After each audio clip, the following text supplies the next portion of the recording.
Alright guys, sorry for the mess in here. So today we're going to install a decal onto a running board here, or a tunnel, snowmobile tunnel. And as you can see, there's recesses here and here. There's all kinds of indentations and bolts and rivets, and so don't let that discourage you. What you're going to get is a template much like this. And as you can see, it's not cut, this particular template isn't cut around here.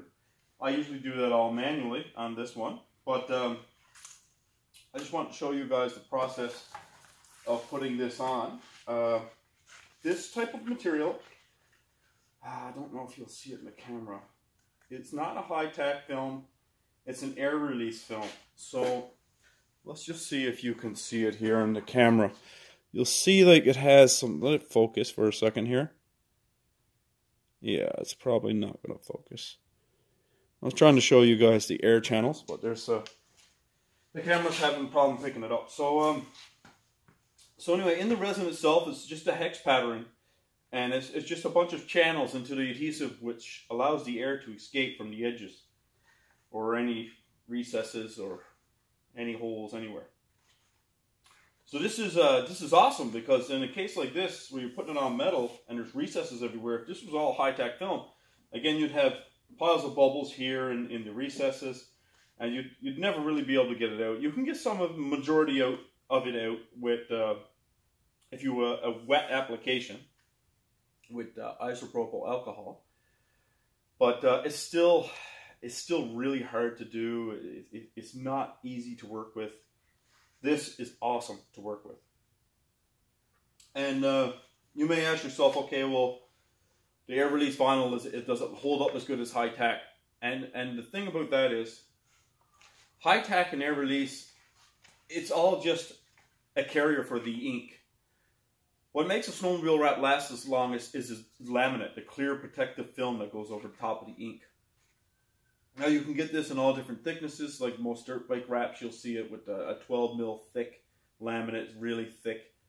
It's good for, you know, any abusive, like if you're in halters all the time or whatever the case may be.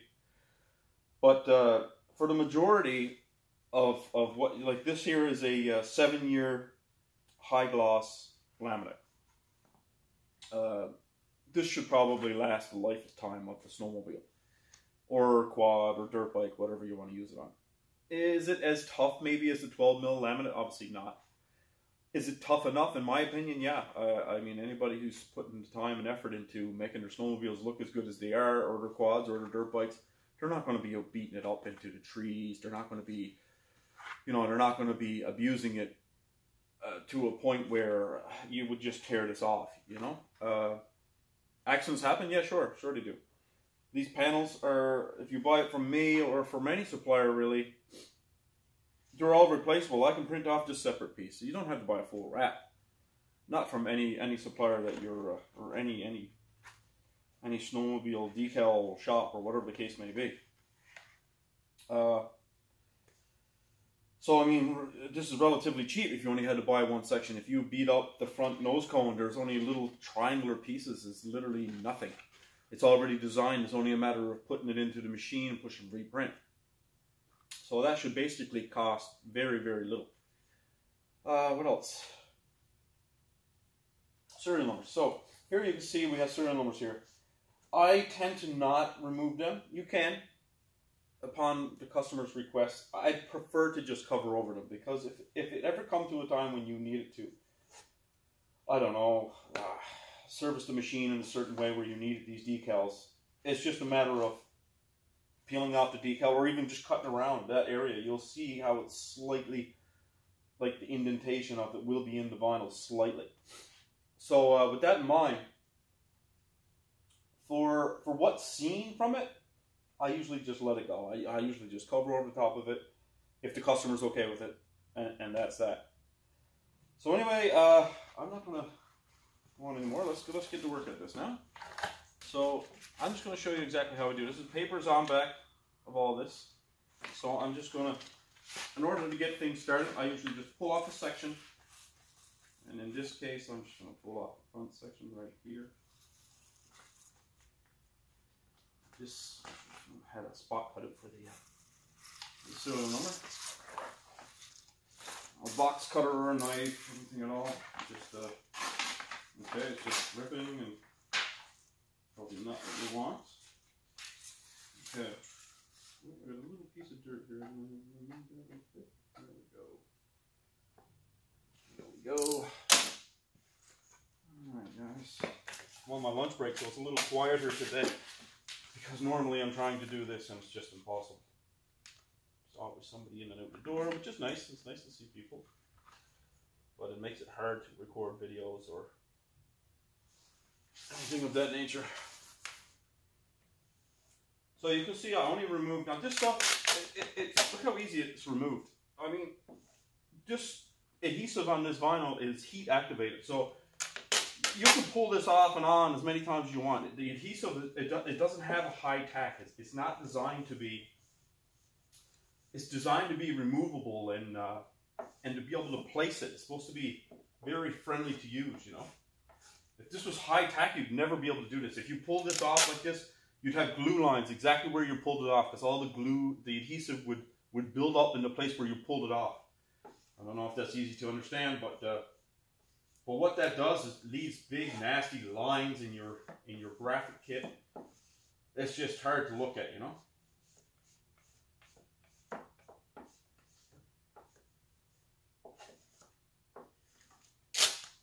So I'm just going to leave this off here for now. Again, I usually do this manually because it's easy to work with, and my template doesn't really have the cuttings all for here. It had it, but it was never exactly accurate, and I'm a bit fussy. So I just took all the cutouts out from the film, and I just cut it myself with an X-Acto blade. And if you use the X-Acto blade properly, you can really get close to the edges. You know, it looks real nice and clean. I'll just show you guys after the video is. There's no need to have the video going for that long, but I'll show you the finish product afterwards it's done. Okay, so now we're getting into this area where the recesses are. So I'm just going to put a little bit of tack on the top here. I'm going to put on my glove, because what's going to happen here now is, if I can get it in my own way here. So you have 1, 2, 3, 4 recesses here. So you're going to start from the top, and you just, again, this stuff is really easy to work with, guys. The air comes out effortlessly, because that's what it's designed to do. So here we go. I'm just pushing it in the channel. Like my fingers are in the recess, in the channel, whatever you want to call it, and it's forcing the air as I'm going, so that there's no air building up anywhere.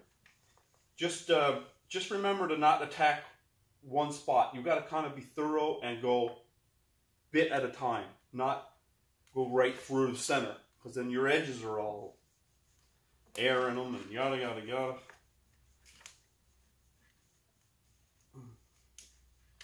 Alright guys, so we're looking good here. So again, if I wanted to pull this back, it's as simple as little pull. No glue lines, no glue, easy.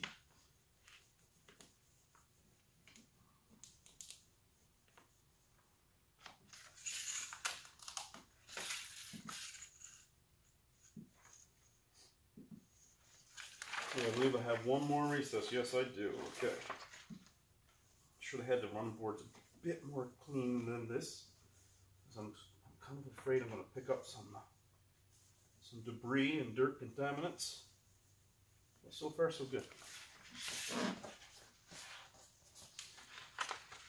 All right. So you can see I'm keeping the backing on just to keep any contaminants or dirt or anything out of the actual. I can fix that after. There's the decal. Kind of going up a little bit here. So what I'm going to do, this is a perfect example. So I have this applied all the way to here. So I'm going to pull this back now. There's some give in the vinyl. So like I'm kind of going up a little bit toward the back here, because as you're laying in recesses, you're always manipulating the vinyl in a little bit. So like say for example, right now I'm pulling it down as I'm going here a little bit, just to stretch it, and see, it still goes into recesses here, because there's always stretch in vinyl, and I mean, for the amount of stretch that I'm putting on this right now, it's not even. There we go. And now this should put me right in the right direction here. Now I'm going to leave this flap over. You can see, I know I said that you shouldn't go through the middle here, but for the most part I'm pretty experienced at this, and I know I'm able to attack this because it's just a matter of pushing on like this. And I'm getting all the air to the recess as I'm going. Excellent. Now, I'm just going to leave this on here for now. And I'm going to concentrate a little bit. As you can see, this is lining up perfectly now. And I'm going to concentrate a little bit here because I do have a little bit of build up here where I pulled it back and stretched it along the top. So again, I don't want to get too far ahead of myself, have this all applied, and then have to come back and completely remove the decal when it's all tucked in behind the bumper and everywhere. It's just a nightmare. So I guess it comes with practice, guys, but there's really not much to this. I mean, watch yourself a couple of YouTube videos or whatever the case may be. There's a lot of people doing this, not just me, and you can get some really good, helpful tips just from watching somebody do this. You know what I mean?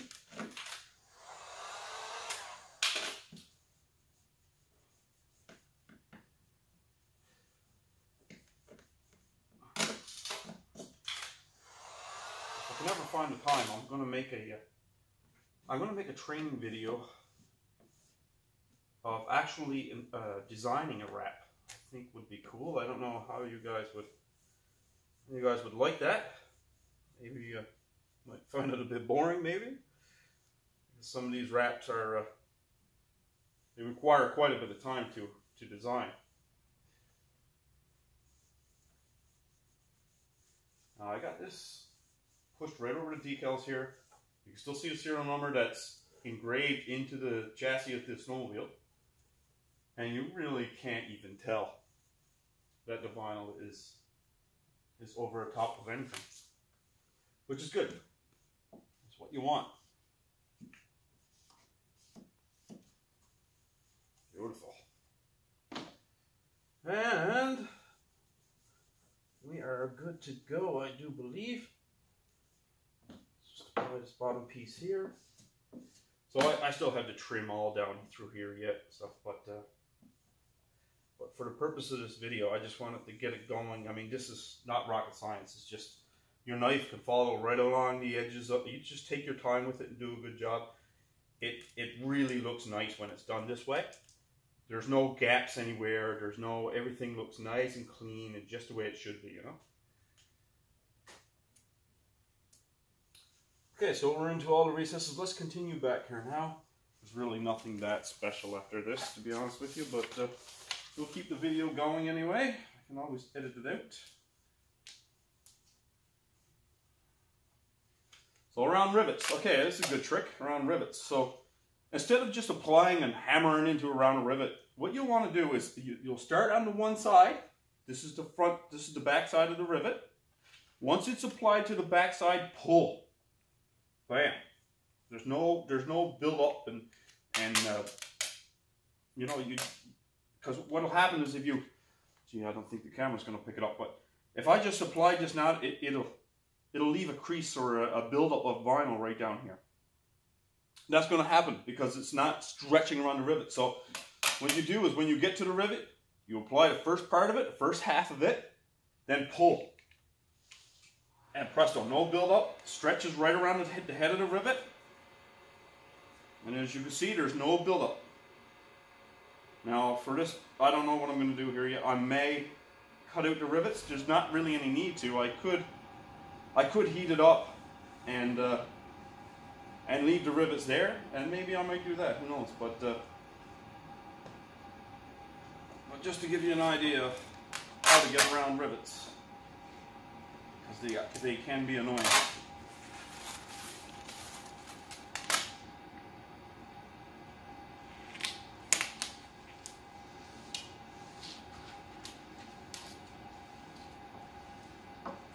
Alright guys, this is really lining up well here. It's basically done. There's a few recesses here. Just be thorough, take your time, get all the air out, go. Here we go.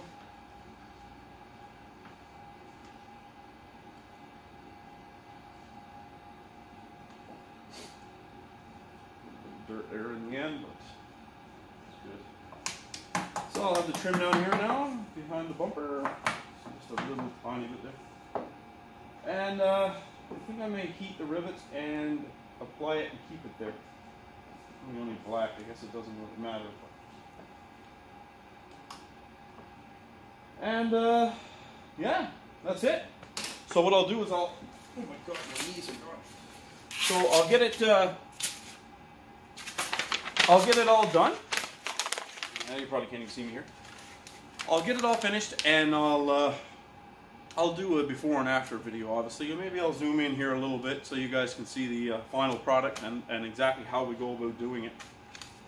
But I mean, you can really, when you push your fingers in around here, you can really feel these edges where you want to cut.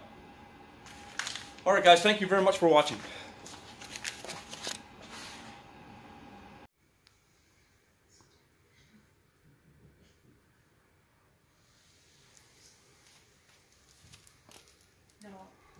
No, it must be, yeah, it must be just a Civic, because the other two, SI is only